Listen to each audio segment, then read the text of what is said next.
ನನ್ನ ಸರ್ಪ್ರೈಸ್ನ ಸೈಲೆಂಟಾಗಿ ಫ್ಲಾಪ್ ಮಾಡಿಬಿಟ್ಟು ಅದಾದಮೇಲೆ ಏನು ಕೊಡಲ್ಲ ಅಂತಿದ್ದವರು ಸಡನ್ನಾಗಿ ಬಂದು ನನಗೆ ಶಾಕ್ ಕೊಟ್ಟರು. ಹಾಯ್ ಹಲೋ ಎಲ್ರಿಗೂ ನಮಸ್ಕಾರ, welcome to my mini vlog. ಇದು ನೆನ್ನೆ ವ್ಲಾಗ್ನ ಕಂಟಿನ್ಯೂಷನ್ ವ್ಲಾಗ್ ಆಗಿರುತ್ತೆ. ನಮ್ಮ ಸಾಹೇಬ್ರೇನೋ ಬೇಗ ಆಲ್ಬಮ್ ನೋಡಿದ್ರು, ಬಟ್ ನಾನು ಇನ್ನೂ ನೋಡಿರಲಿಲ್ಲ ಅಂತ ನೋಡ್ಕೊಂಡು ಕೂತಿದ್ದೆ. ಅದು ಯಾವ ಗ್ಯಾಪಲ್ಲಿ ಹೋಗಿ ಇದನ್ನೆಲ್ಲ ಪ್ಲ್ಯಾನ್ ಮಾಡ್ಕೊಂಡಿದ್ರು ನನಗಂತೂ ಗೊತ್ತಿಲ್ಲ. ನಾನು ಸುಮ್ಮನೆ ಟಿ ವಿ ನೋಡ್ಕೊಂಡು ಆರಾಮಾಗಿ ಕೂತಿದ್ದೆ. ಇಷ್ಟೇ ಸಾಕು, ಇನ್ನೇನು ಸೆಲೆಬ್ರೇಷನ್ ಏನು ಬೇಡ ಅಂತಲೂ ಕೂಡ ನಮ್ಮ ಮನೆಯವ್ರಿಗೆ ಹೇಳಿದ್ದೆ. ಆದ್ರಿಂದ ನನಗೆ ಯಾವುದೇ ರೀತಿ ಕ್ಲೂ ಕೂಡ ಇರಲಿಲ್ಲ.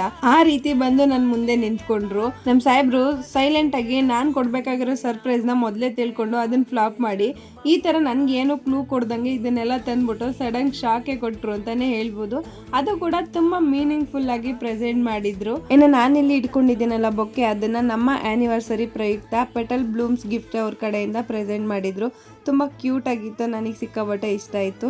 ಇನ್ನು ನನಗೆ ಕ್ಯೂರಿಯಾಸಿಟಿ ತಡೆಯೋಕ್ಕಾಗಿಲ್ಲ ಅಂತ ಮೊದಲು ಸ್ಯಾರಿನ ಓಪನ್ ಮಾಡಿ ನೋಡಿದೆ, ತುಂಬ ಚೆನ್ನಾಗಿತ್ತು. ಇನ್ನು ಅದ್ರ ಮಧ್ಯೆ ಕೇಕ್ ಕಟ್ಟಿಂಗ್ನು ಕೂಡ ಪ್ಲ್ಯಾನ್ ಮಾಡ್ಕೊಂಡಿದ್ರು. ಆ್ಯಕ್ಚುಲಿ ಯಾಕೋ ಈ ಸಲ ಪರ್ಸ್ನಲಿ ನನಗೆ ಈ ಥರ ಸೆಲೆಬ್ರೇಷನ್ ಎಲ್ಲ ಬೇಡ ಅಂತ ಅನಿಸಿತ್ತು. ಯಾಕೆ ಅಂತ ರೀಸನ್ ನನಗೂ ಕೂಡ ಗೊತ್ತಿಲ್ಲ. ಆದ್ರೂ ನಮ್ಮ ಮನೆಯವರು ನನ್ನ ಖುಷಿಗೋಸ್ಕರ ಇಷ್ಟೆಲ್ಲ ಪ್ಲ್ಯಾನ್ ಮಾಡಿದ್ರು. ಅದನ್ನ ನೋಡಿ ಸಿಕ್ಕಾಪಟ್ಟೆ ಖುಷಿ ಆಯಿತು. ಈಗೇನು ನಮ್ಮದು ಲೈಫ್ ಜರ್ನಿ ನಡೀತಾ ಇದೆಯೋ, ನಾವು ಮದುವೆ ಆದ ಹೊಸದ್ರಲ್ಲಿ ಈ ಥರ ಇರಲಿಲ್ಲ. ಹಂತವಾಗಿ ಚೇಂಜಸ್ ಆಗುತ್ತೆ ಅಂತ ಅಂತಾರಲ್ಲ, ಅದನ್ನ ನಾವು ಲೈಫಲ್ಲಿ ಎಕ್ಸ್ಪೀರಿಯನ್ಸ್ ಕೂಡ ಮಾಡಿದೀವಿ. ಈ ಜೀವನ ನಮಗೆ ಸಿಕ್ಕಿರೋದಕ್ಕೆ ದೇವರಿಗೆ ನಾವು ನಿಜವಾಗ್ಲೂ ಥ್ಯಾಂಕ್ಸ್ ಹೇಳಲೇಬೇಕು. ಅದ್ರ ಜೊತೆಗೆ ನಮ್ಮ ಮನೆಯವ್ರಿಗೂ ಕೂಡ ಹೇಳಲೇಬೇಕು. ಯಾಕಂದ್ರೆ ಮ್ಯಾರೇಜ್ ಲೈಫ್ ಅಲ್ಲಿ ಹೆಂಡತಿರ್ಗಿನ ಗಂಡಂದ್ರ ತಾಳ್ಮೆ ಹೆಚ್ಚಾಗಿರ್ಬೇಕು ಅಂತ ಹೇಳ್ತಾರೆ. ಆ ತಾಳ್ಮೆ ನಮ್ಮ ಮನೆಯವ್ರಿಗಿದೆ. ಅದರಿಂದ ನಮ್ಮಲ್ಲಿ ಏನೇ ಸಣ್ಣ ಪುಟ್ಟ ಅಳುಕುಗಳು ಬಂದರೂ ಕೂಡ ಅಲ್ಲಿಂದಲ್ಲಿಗೆ ಸರಿ ಹೋಗುತ್ತೆ. ಮಾರನೇ ದಿವಸಕ್ಕೆ ಯಥಾ ಪ್ರಕಾರ ನಮ್ಮ ಜೀವನ ನಡೀತಾನೆ ಇರುತ್ತೆ. ಯಾರೇ ಹೆಣ್ಮಕ್ಳಾದ್ರೂ ಸದ್ಯಕ್ಕೆ ಅದನ್ನೇ ತಾನೇ ಬಯಸೋದು, ನಾನು ಕೂಡ ಹೊರ್ತಲ್ಲ. ಇನ್ನು 25ನೇ ತಾರೀಕು ಇಬ್ಬರೇ ಸಿಂಪಲ್ ಆಗಿ ಆ ಥರ ಸೆಲೆಬ್ರೇಟ್ ಮಾಡ್ಕೊಂಡಿದ್ದಾಯ್ತು.